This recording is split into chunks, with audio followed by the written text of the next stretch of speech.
Miss and Mrs universe middle east 2024 সংযুক্ত আরব আমিরাতের রাস আল Khaimah প্রদেশে অনুষ্ঠিত এই প্রতিযোগিতায় অংশ নেন বিশ্বের 50টি দেশের 100 সুন্দরী। সাধারণত আন্তর্জাতিক কোনো সুন্দরী প্রতিযোগিতায় অংশগ্রহণকারীরা নিজ দেশকে প্রতিনিধিত্ব করলেও miss and Mrs universe middle east ছিল এক্ষেত্রে ব্যতিক্রম। এখানে নিজ দেশকে প্রতিনিধিত্ব নয়, বরং মধ্যপ্রাচ্যের বিভিন্ন দেশে স্থায়ীভাবে থাকা নাগরিকরাই ব্যক্তি হিসেবে অংশ নেন এই সুন্দরী প্রতিযোগিতায়। আর আরব সাগর তীরে অনুষ্ঠিত চূড়ান্ত পর্বের এই প্রতিযোগিতায় সেরা সুন্দরীর মুকুট জিতে নেন Bangladeshi Glamour girl Nasrin Sultana queen. এই প্রতিযোগিতায় অনলাইনে প্রায় 59,000 ভোট পেয়ে শীর্ষে উঠে আসেন নাসরিন।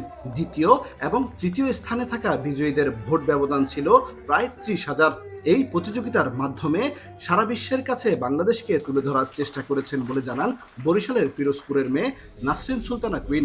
আগামীতে সুবিধা বঞ্চিত শিশু ও প্রাণীদের সেবায় কাজ করার স্বপ্ন এই গ্ল্যামার গার্লের।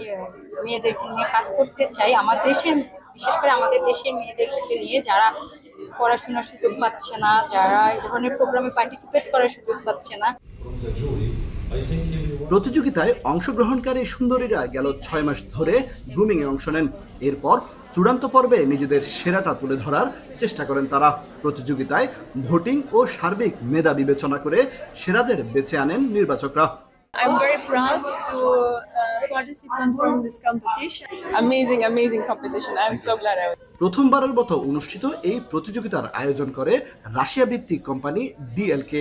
এখন থেকে প্রতি বছর এই প্রতিযোগিতা অব্যাহত থাকবে বলেও জানান আয়োজকরা। কামরুল হাসান জনি, এখন সংযুক্ত আরব আমিরাত।